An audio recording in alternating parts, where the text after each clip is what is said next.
विष्णु और माता लक्ष्मी की कथा, धरती पर श्राप और वरदान की अद्भुत लीला।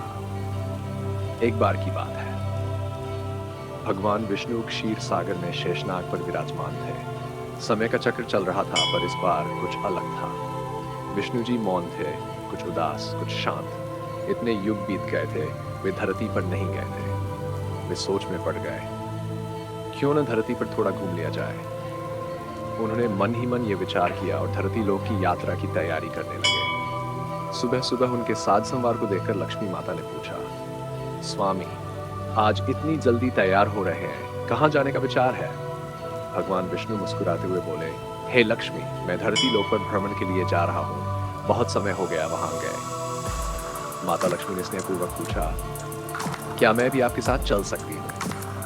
भगवान विष्णु ने 2 क्षण सोचा और फिर बोले, हाँ, लेकिन एक शर्त पर। तुम धरती पर पहुंचकर उत्तर दिशा की ओर बिल्कुल मत देखना। मां लक्ष्मी ने तुरंत हाँ में भर दी। धरती पर आगमन सुबह सुबह जब सूर्य उदित हो रहे थे, धरती हरियाली से ढकी हुई थी।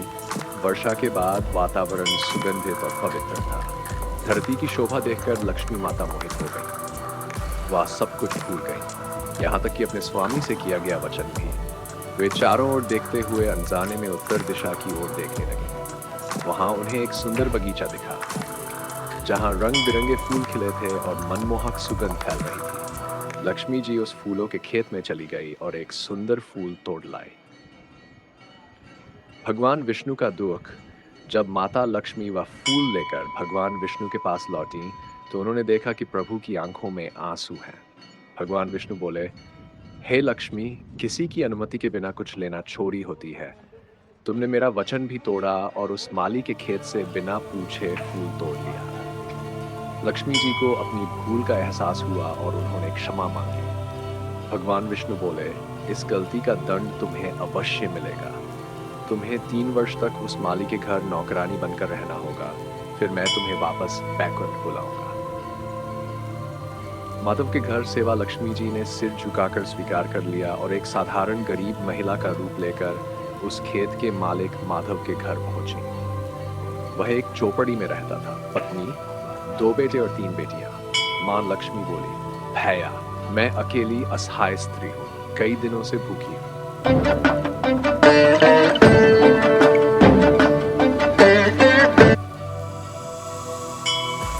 उनकी जगह 4 बेटियां होती तो भी मैं उन्हें पालता। अगर तुम मेरी माधव के घर सेवा लक्ष्मी जी ने सिर झुकाकर स्वीकार कर लिया और एक साधारण गरीब महिला का रूप लेकर उस खेत के मालिक माधव के घर पहुंची। वह एक चौपड़ी में रहता था, पत्नी, 2 बेटे और 3 बेटियां। मां लक्ष्मी बोली, भैया, मैं अकेली असहाय स्त्री हूँ, कई दिनों से भूखी हूँ, मुझे अपने घर में शरण दे दो। बदले में मैं घर और खेत का सारा काम कर दूंगी।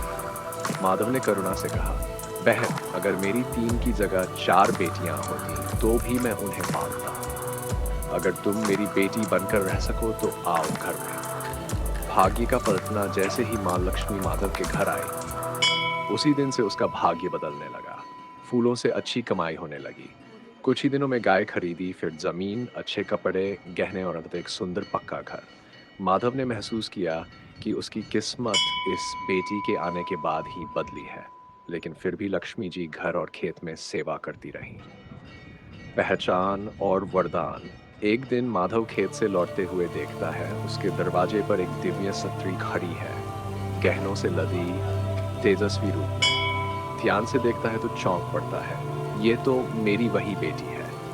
माधव और पूरा परिवार बाहर आ जाता है। सब हाथ जोड़कर खड़े हो जाते हैं। मां, क्षमा करें, हमसे अनजानता में आपसे काम करवाया। मां लक्ष्मी मुस्कुराकर बोली, माधव, तुमने मुझे बेटी की तरह रखा। सच्चे प्रेम और सेवा से मेरा मन जीत लिया। इसलिए मैं तुम्हें आशीर्वाद देती हूँ, तुम्हारे घर में कभी धन, अन्न, सुख और समृद्धि की कमी नहीं होगी। इसके बाद भगवान विष्णु का रथ आ गया और मां लक्ष्मी बैकुंठ लौट गई। कथा का संदेश।